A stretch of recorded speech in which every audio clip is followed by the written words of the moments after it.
Here is the part 2. Andito na nga kami sa children's farm. And yan, magre-register lang kami. And hindi ko pala gaano to fast forward para makita nyo ng maayos and makaturo kayo ng maayos dito sa children's farm. Pagkatapos naming makaregister at makabili ng ticket, andito na nga kami sa unang bungad. Ito yung pig area. Yan o. Tignan nyo, pinipit pa nila talaga o. Yan. Pagkatapos naman ay makikita mo itong parrot. Pero hindi ka pwedeng pumasok sa loob. Kaya dyan lang sila. And ito yung mga klase ng egg ng mga duck. Yan. Chicken. Mga ganyan. Natutuwa lang ako na pagdating ko dito sa Canada, pinupuntahan ko pala yung mga ganito, mga farm. Nung nasa Pilipinas tayo, nasa paligid lang ang mga itong mga chicken nila dito, mga baboy, may mga nag-aalaga ng baboy. Dito kasi, kailangan sa farm lang sila nag-aalaga ng mga ganito. May designated area lang talaga na pwede kang mag-alaga. And then, yan. Marami kasing bawal kapag nasa city ka.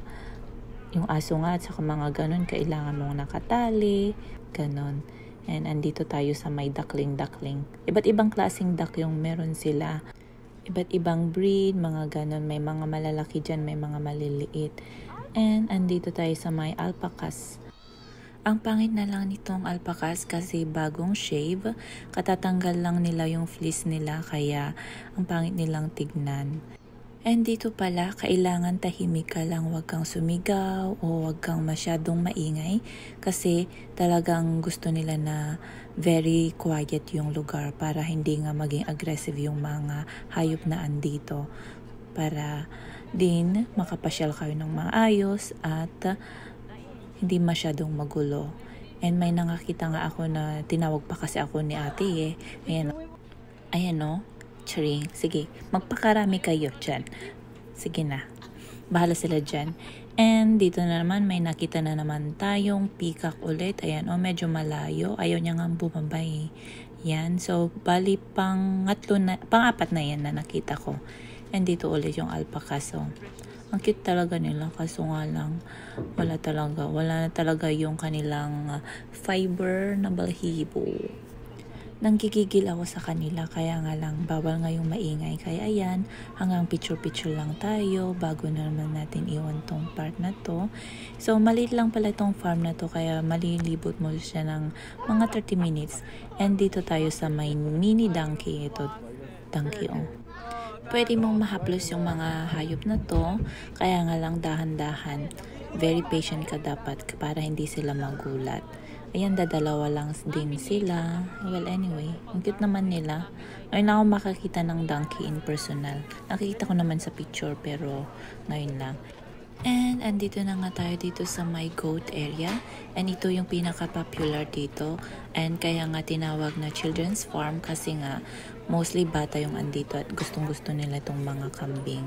Pwede mo mahaplos sila, pwede mo mahawakan, pero wag mo silang bubuhatin or pakainin man lang dyan. Bawal na bawal. Maraming signage na nakalagay dyan na bawal pakainin o mga ganon.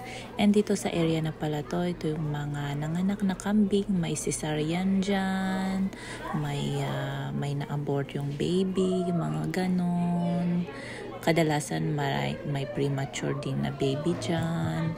Ayan o. Katulad na nga lang isa nito. I think fresh from CS daw yan. May picture ako mamaya. Ipopost ko na lang. Ayan o. Ayan. Diba? Kailangan talagang maingat ka. Huwag kang masyadong mag-ingay talaga dito sa part na to. Kasi nga nagpapahinga sila. Yan. Ang cute-cute nila o. Diba? Tignan mo yung mga goats na yan o. Ayan. Ayan. May mga staff naman na naka-assist kasi make sure nila na talagang safe yung mga bata and safe din yung mga kambing. Kasi may mga bata na hindi mapigilan na pakainin pa rin yung kambing, kaya talagang binabantayan nila. Yan yung mga naka-blue shirt o. Mga staff ang mga yan. And di ko alam, sa Pilipinas may alaga naman kaming kambing pero hindi ako gaano na-amaze. Pero dito, ba't parang nakakyutan ako? Ang tataba kasi banwan nila. Yan, tignan nyo mo. Yan. Sobrang taba nila. Tapos meron yata yung pregnant na nahawakan ko dyan. Oh.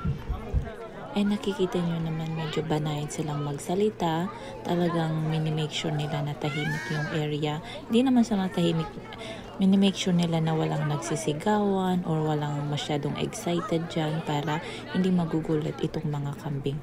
Tingnan mo itong si ate. Oh. Ay, sige, kung pwede lang iuwi ito. No? Gusto ko silang buhatin pero bawal nga daw buhatin. Ayan. Tingnan nyo. May amoy konti, syempre. Pero kung maselan ka, di wag mo na lang silang hawakan. Hanggang dun ka na lang sa may bakod siguro kung ayaw mo yung mga ganitong parte. Hindi sila masyadong maamoy kasi nga alagang-alaga sila. Kaya, yan. And syempre, ako naman yung mag-try na humawak ko. Ay, ito yata yung pregnant na nahawakan ko na sinasabi ko. Sobrang taba niya talaga. Yan, diba? Very cool lang sila.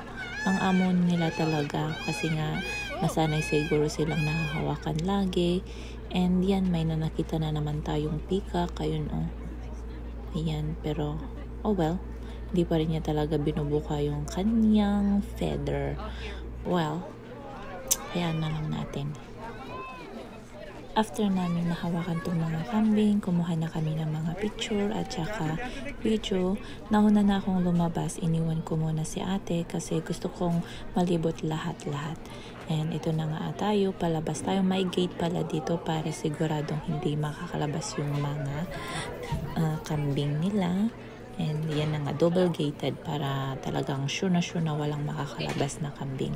And dito nga tayo dito sa may dalawang house dito. Oh. Papasok ako dyan. And ito yata yung dove. Yan. Ito yung dove area. Ang cute-cute nila. Mini dove to eh. Loving dove family. Ang cute-cute nila. Oh. Ayan. Ito talagang very quiet ka talaga dito sa part na to. Talagang ang laki yung signage dyan na make sure na quiet talaga. Very quiet ka talaga. And pagkatapos na ito naman, pupunta ako sa may kabila and dito naman yung mga guinea pig. Ang tataba din nila, ang sarap. Nanggigigil talaga ako sa kakyutan nila. Oh. Pero yung bawal mo nga silang hawakan. Ayan. Well, anyway, nag-enjoy naman akong bisitahin tong mini farm nila. And nasa $7, $6 lang yung entrance. Sayang at hindi nakapunta sila mama kasi nga nagpahinga din sila dun sa may part ng part ng garden. And ito na naman tayo. Ating pang 7 na to na nakita kong peacock. Marami talagang peacock dito. And malaya talaga silang nakakagala. And yan na nga. Ayan oh. And mukhang nagpapahinga na nga tong peacock na to. Kaya tignan mo oh. Uupo na siya. Ayan. And since medyo nakalapit na nga tong alpacas dito, pinalikan ko ulit para picturean. Yan no, sobrang amo niya. And yun lang ang vlog natin dito sa my children's farm. O diba, nag-enjoy ako parang nasa probinsya na ako ulit.